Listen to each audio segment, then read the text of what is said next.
babae lagi.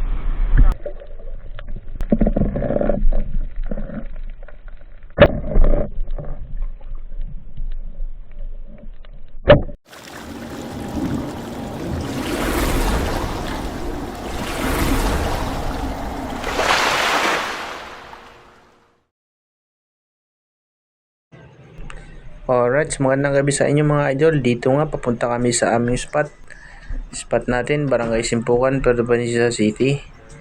Kasama ko nga pala ngayon si AETV Adventure. Pa-subscribe na rin po sa kanyang channel, idol.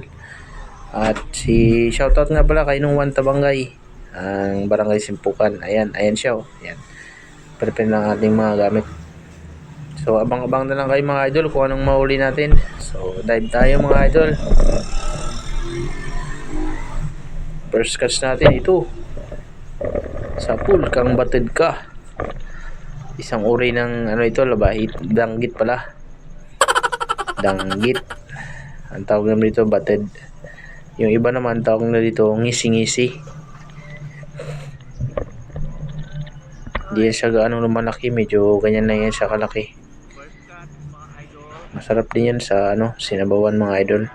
So ayan, first catch natin. So another dive tayo mga idol. Dito nga pala nakapana tayo ng isang labahita. Parang hindi tinamaan Pool kaya yun? Ayun, tinamaan, buntot lang. So, another dive tayo mga idol. Dito nakapana tayo ng isang lapu-lapo. Ayan, napana ko na mga idol bago ko na-open yung ating camera kasi mabilis. Another dive tayo mga idol. Dito nga pala nakapana tayo ng isang pusit. Tinuro sa atin ni AETV Adventure kasi dalawa silang. Tinuro niya sa akin yung isa para panain ko. Siya nakauli rin siya sa isang pusit. Another dive naman tayo mga idol. Nakapana nga pala ako. Yun, sa pool kang surahan ka. Isang unicorn fish mga idol. Malaki-laki na ito mga idol. Mga nasa na ito, 500 grams. Ayan lapad na niyan Sarap to sa pang-ihaw mga idol. Talaga nagmamantika ang nito, taba. Napakasarap nito sa inihaw. Ayan mga idol. Another dive tayo mga idol. Dito nga pala nakapana ako ng isang ipospadi mga idol. Ayan sapul pang ipospadi ka. Malaki na yan mga idol. Mga nasa 400 grams na siguro yan. Itong tawag sa isdang to, ipospadi yung tawag namin dito. Iwan ko sa inyo kung anong tawag nyo. Comment nyo lang po. Ayan kung anong tawag nyo sa isdang yan. So another dive tayo mga idol. Dito nga pala nakapana ako ng isang unicorn fish o surahan. Tapos tinawag ko yung kapatid ko si TV para panain ulit kasi medyo bandang buntot na yung pagpana ko Ayan, so nakuha na namin ito. Medyo malaki na ito mga idol. Nasa 700 grams na ito. Ayan, buti na lang malapit siya sa akin. Natatawag ko siya kaagad. Tingnan nyo, malapad na rin yan Sayang naman kung hindi natin makukuha. Pang ulam na rin yan mga idol.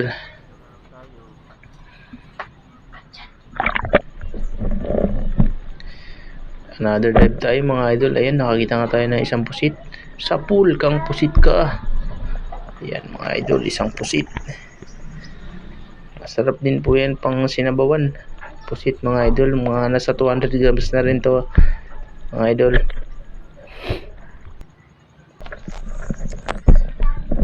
Okay, another dive tayo mga idol. Dito may pinala nga palang isang sweet lips ang aking kapatid na si EETV. Ngunit nagkabitaw, kaya ayan, tinuro niya sa akin. Yun, pinala ko. Nagkabitaw na naman. Naulitan pa natin siya. Di tatlo tuloy ang sugat mo. Ayan. Yan yung mga idol. Yung likod niya puno ng sugat. So another dive tayo mga idol. Dito nakakita kami ng isang dito, butete. Napakalaking butete. Siguro nasa mga 5 kilohin na ito mga idol. Ayan laki hindi natin kukunin yan mga idol kasi di tayo kumakain yan.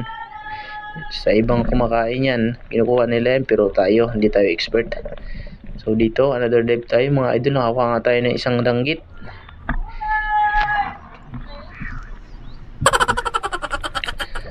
Danggit mga idol. Another dive tayo mga idol.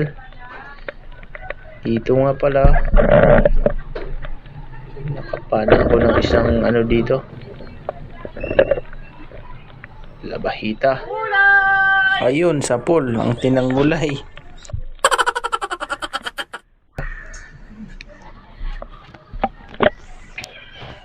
Masarap nito mga idol. Yun pa, inulitan pa. Tayo mga idol, ito nakakuha kami ng isang arokambaw, yung may pintok na pula. Sabi nila hindi na ito kinakain, pero sa amin kinakain namin to. Napakasarap nito mga idol. Napakalinamnam ng kanyang laman at mataba. Bihira lang yun siyang pumayat. So ayan oh. Yung bandang sipit niya yun ang masarap.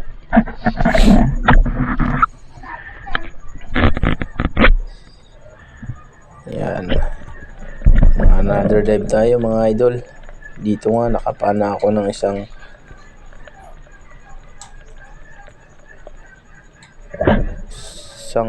labahita, pero hindi tinamaan mga idol sa iyo. Dito nga mga idol, nakapana ulit ako ng isang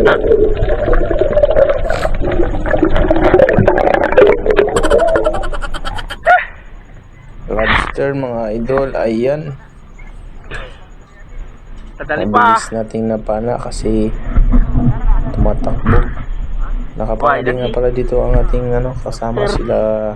Andyan dyan pati si TV Adventure. Ayan oh, malaki na yan mga idol, nasa 400 grams na yan. Dali.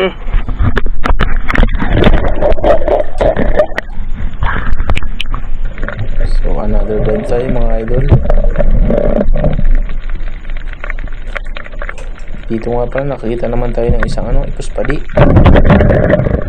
Uy, ipuspadi ka. Uy, nagkabitaw. Ayun mga idol, hindi na puruhan. So hintayin mo ako. Ayan, bilis. Uy, di pa rin tinamaan. Habol tayo ng habol mga idol. Inubos ang ating hininga ng isang isdang to. Hintayin mo ako. Asan ka na? Habulin kita. Hintayin mo ako. Maabutan din kita. Ayun, sa pool. Sa pool kang ipuspadi ka. So, ayan mga idol. Last catch na po natin ito. Ito na po ang huling isda natin ngayong gabi. So, pauwi na po kami dito mga idol. O, ayan mga idol. Nandito na pala kami sa bahay. Ito nga pala yung mga nahuli namin lobster. 3 lobster. Tapos itong huli ng kapatid, si TV Adventure. Ito naman po yung huli natin mga idol. Yan na po yung surahan kanina na pinapana ko sa kapatid ko kay ETB. O yan po yung nahuli nating arukambog, pati yung mga lobster mga idol. So ayan, maraming salamat sa panonood mga idol.